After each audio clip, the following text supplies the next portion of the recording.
Le département, premier partenaire du sport en Sarthe.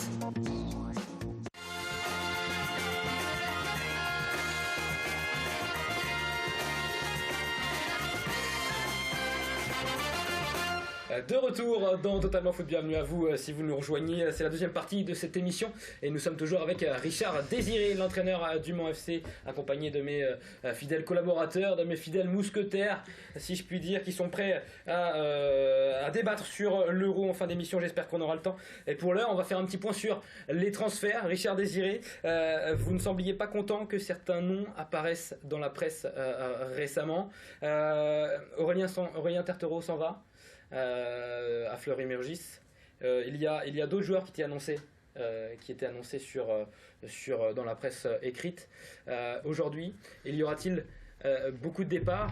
Il y aura-t-il beaucoup d'arrivées? Faites-nous un petit point sur le mercato que vous envisagez au Mans FC. Il y a forcément des choses qui ne m'ont pas convenu parce que effectivement, où je ne suis pas suffisamment loquace, et pourtant j'essaye de l'être et de faire mon travail avec la presse, mais c'est vrai que quand on n'a pas rencontré l'intégralité des joueurs, que certaines informations sortent et qui ne sont pas cruciales à mes yeux et qu'on annonce certains joueurs partants alors qu'ils seront encore au club l'année prochaine. Je pense à Denguila. Le N ne se prononce pas, c'est pas J, c'est Denguila. Denguila, voilà, d'accord. Ça vous saurez pour la saison prochaine, parce que j'espère que sa bonne fin de saison, ça sera une bonne saison tout court. Donc sera toujours parmi nous. Il y a quelques départs officiels, donc Claveau, Usamukunda, Tertereau, Le Baron et Valentin Tachot qui ne seront plus au club la saison prochaine. Pour d'autres, on est en discussion. Certains ont la certitude d'être ici encore l'année prochaine. Comme je l'ai déclaré et expliqué depuis un petit moment, je vais réduire quantitativement le groupe et j'espère l'améliorer qualitativement. Donc, et puis faire confiance pour compléter ce groupe. Aux 19 ans nationaux, c'est ce que j'explique, que lorsque le club était professionnel avec une réserve en CFA, il y avait beaucoup de jeunes. Ici, depuis 2 ans, les jeunes alimentent les clubs de DH, de la Ligue du Maine. Je pense qu'il est important. À partir du moment où on a fait 2, 3, 4, 5, 6, 7... Je voyais le petit Stan Laurent qui a fait son premier match ce week-end. Il est arrivé, il a signé sa première licence en débutant. Le voir partir alors qu'il passe senior dans un club de DH où ils se jettent tous sur lui, ça serait dommage. Je lui ai expliqué, comme à l'ensemble de nos 19 ans qui passent senior, qu'il y avait un vrai projet sportif, qu'il y avait peu d'écart entre la DH et CFA2, et que ces joueurs devaient rester au Mans FC. Je comptais m'appuyer sur eux et que charge à eux d'être performants, de se faire une place au soleil, et que les Olivier Vasseur, Enoch Denguila soient un petit peu poussés au derrière pour voir leur statut de supposé titulaire remis en cause. Et à partir du moment où j'ai un groupe, j'invente rien, j'ai toujours fonctionné comme ça dans mes clubs précédents. Simplement, je suis arrivé fin juin l'année dernière, j'ai subi une partie de l'effectif, on a essayé de faire un peu du briquet de broc, les conditions financières se sont améliorées au fil du temps, donc on a essayé de recruter. Je parlais des détails, c'en est pas. Il faut absolument qu'on soit très cohérent dans ce qu'on entreprend. Et si ces joueurs sentent qu'il y a une vraie adhésion du staff technique et du club, ça leur donne envie de renverser des montagnes. Ils l'ont fait au travers de la deuxième partie avec les 19 nationaux en accrochant le maintien et en finissant la saison avec une seule défaite sur les 11 derniers matchs comme c'était prévu, comme je l'avais expliqué aussi à Willy Bolivar qui a préféré malgré tout partir parce qu'on a dit que c'était la révolution au Mans FC. Willy est parti de lui-même, il aurait pu profiter pleinement de ce qui s'est passé dans la deuxième partie de saison aussi avec l'équipe de DH. On va écouter notamment Aurélien Tertereau après son dernier match avec son club de cœur, le Mans FC justement. C'est un projet, on va dire, de vie que j'ai avec ma femme. On a toujours mis, on va dire, le côté notre vie en priorité par rapport au côté sportif, on va dire. Donc j'adapte, on va dire, plutôt mon choix sportif avec nos ambitions personnelles de vie, tout simplement. Donc elles auraient pu être à l'étranger. Elle, comme je l'ai dit dans le mail livre ce matin, termine ses études de master droit international et droit de l'homme. Donc forcément, on savait très bien qu'on n'allait pas être amené à rester au Mans. J'ai eu cette opportunité avec Fleury en région parisienne. J'en avais d'autres à l'étranger. J'ai donc préféré privilégier celle-ci et du coup, on est très content de ce qui se passe pour nous. Très content moi personnellement de m'engager avec Fleury-Mérogis, qui est un club relativement ambitieux et voilà, avec des moyens importants. Maxime Bonhomé, pardon. J'ai envie d'abord que Richard Désiré me s'exprime. Après, vous voulez faire un petit point encore, quelques mots sur le mercato du Mans. Vous êtes sur le recrutement, donc c'est d'en dire aussi un mot sur ce qu'on attend, puisque tout le monde se pose aussi la question. L'idée, c'est d'aller chercher un gardien de but, un défenseur central, un attaquant axial, un milieu récupérateur, voilà, un joueur quasiment dans l'épine dorsale de l'équipe, et éventuellement un joueur excentré gauche ou droit pour améliorer l'équipe. Et voilà, et de se dire aussi que même dans le secteur, quand on cherche à recruter, on se rend compte que finalement, ce que j'en parlais tout à l'heure, un petit peu avec humour, il n'y a rien contre Olivier Pignolet, bien au contraire, chacun essaye de faire du mieux possible, et il le fait bien avec Sablé, je lui tire mon chapeau depuis quelques années, mais c'est difficile quand on s'intéresse aussi à certains joueurs du club voisin, comme Olivier peut le faire avec ceux du Mans FC. On se rend compte que finalement les joueurs à Sablé sont aussi extrêmement bien placés, et qu'il est difficile de les faire venir au Mans, le supposé très gros club de la Ligue. Voilà. Olivier, on va parler justement de Sablé.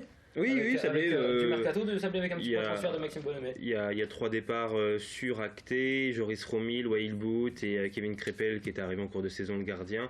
Donc ça c'est acté. L'objectif de Sablé, c'est de maintenir son équipe actuelle, enfin en tout cas d'Olivier Pignolet, c'est d'avoir aucun autre départ.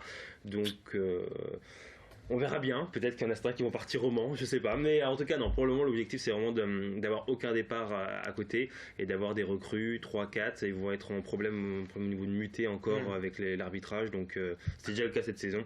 Donc voilà. Mais après l'objectif c'est d'avoir quand même quelques recrues et aussi se concentrer un peu, comme le Mans finalement, sur la jeunesse avec une équipe U17 nationaux qui va arriver l'année prochaine. Le même Arena, Richard Désiré, c'est une volonté pour vous de jouer dans ce stade la saison prochaine? C'est absolument crucial.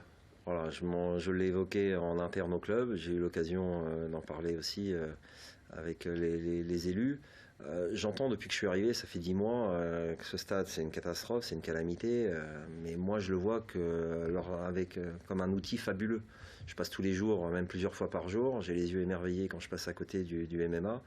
On va pas épiloguer pendant des années, c'est important pour les supporters, pour les gens. Je sais que le club a perdu le statut professionnel. Moi je suis ici avec une envie de reconstruire, de voir l'équipe revenir en CFA, et j'ai envie que cet outil serve à déjà bien accueillir nos supporters, les spectateurs en général, les partenaires. Et lorsqu'une équipe tourne bien et a des résultats, il y a une vraie dynamique qui s'enclenche.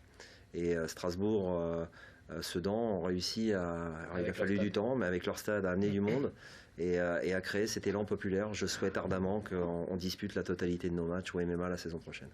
On va parler de l'Euro 2016 pour les pros, qui va se dérouler, qui va commencer vendredi avec ce match France-Roumanie. Et en parlant de l'Euro 2016, on va parler des U19 du Mans FC avant, qui ont eu l'honneur d'affronter l'équipe de France ce dimanche à Clairefontaine. Vous y étiez, racontez-nous un petit peu. Ouais, c'était un moment absolument incroyable, fabuleux. On a été accueillis comme des rois. Ça laisse à penser que le très très haut niveau à un moment est fait aussi d'humilité, de sérénité, de tranquillité. La manière dont Didier Deschamps nous a accueillis avec son staff, dont le directeur de la fédération proche de cette équipe nous a mis dans de bonnes conditions. C'est pour les enfants, parce qu'on était tous des enfants avec des yeux émerveillés. Ça a été un moment absolument extraordinaire. Et pour les joueurs, les U19, de pouvoir disputer un 2x30 contre cette équipe de France, c'était tout simplement incroyable. Le score, on le connaît? Ouais, il y a eu plusieurs buts.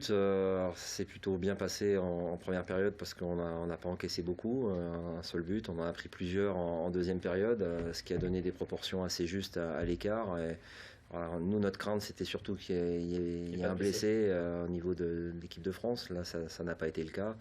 Après, on a un devoir vis-à-vis de la fédération et de leur desiderata, d'un certain devoir de confidentialité, mais voilà, les attaquants s'en sont donnés à cœur joie à un certain moment, c'est plutôt de bon augure pour la suite.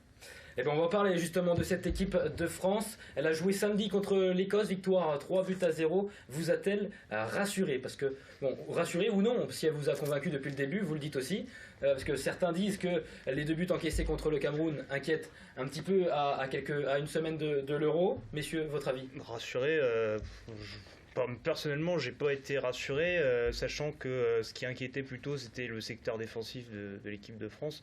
Au secteur offensif, je pense qu'on était déjà rassuré.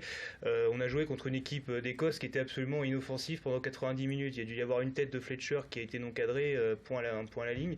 Donc il n'y a pas eu non plus un boulot monstre de la part des défenseurs. Donc rassuré, j'irai pas jusqu'à dire ça. Moi, si, je le suis un petit peu quand même, parce que la question qu'on se pose, c'est surtout défensivement.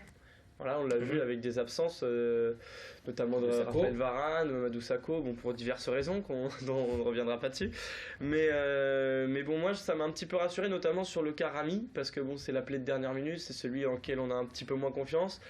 Quand j'ai vu le match contre le Cameroun, honnêtement, j'ai eu peur.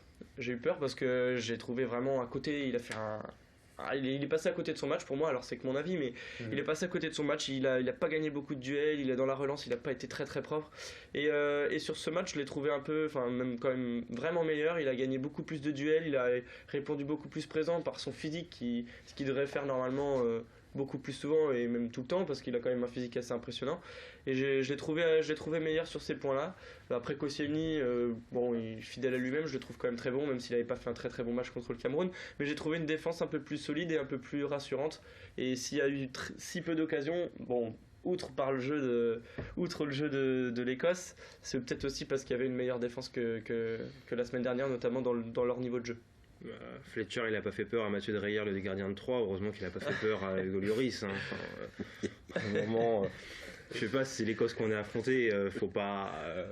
Je sais pas, moi oui, c'est vrai que c'est bien. Ni convaincu, ni rassuré. Je pense qu'il y a un peu des deux, effectivement, comme l'a dit Charlie. La défense, oui, a été meilleure contre le Cameroun, notamment. Elle a été meilleure, mais de l'autre côté, il y avait personne du côté du secteur offensif en face. Fletcher, c'est 3 buts en 18 matchs avec Marseille, voilà, c'est. En même temps, il n'est pas aidé dans son équipe dans laquelle il était non plus. On peut revenir à la saison 2. On va revenir sur la saison 2 de l'Olympique de Marseille.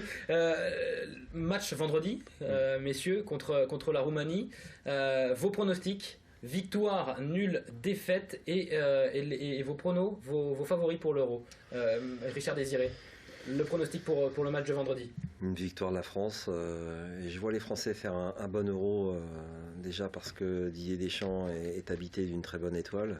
Et puis je vais me référer à ce que j'ai vu aussi hier. Il y a une forme de sérénité. Le Mans n'a pas marqué non plus, donc la défense française n'a pas encaissé.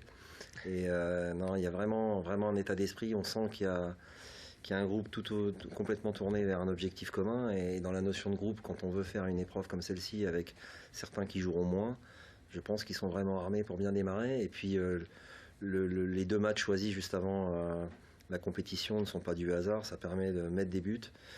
Parfois d'en encaisser, il y a une remise en cause salvatrice juste avant le début de l'épreuve, et je pense que les Français seront, je l'espère pour eux, dans le dernier carré. On va conclure, messieurs, parce qu'il est temps. Merci Richard Désiré d'être venu répondre à nos questions. C'est toujours un plaisir. Merci, pour nous aussi, messieurs, merci d'être venus aussi débattre avec moi et puis de m'avoir épaulé tout au long de cette émission. On se retrouve la semaine prochaine pour un nouveau Totalement Foot, et puis tout de suite la finale entre le PSG et le RC Strasbourg à voir ou à redécouvrir sur la page Facebook de l'émission. À la semaine prochaine, salut.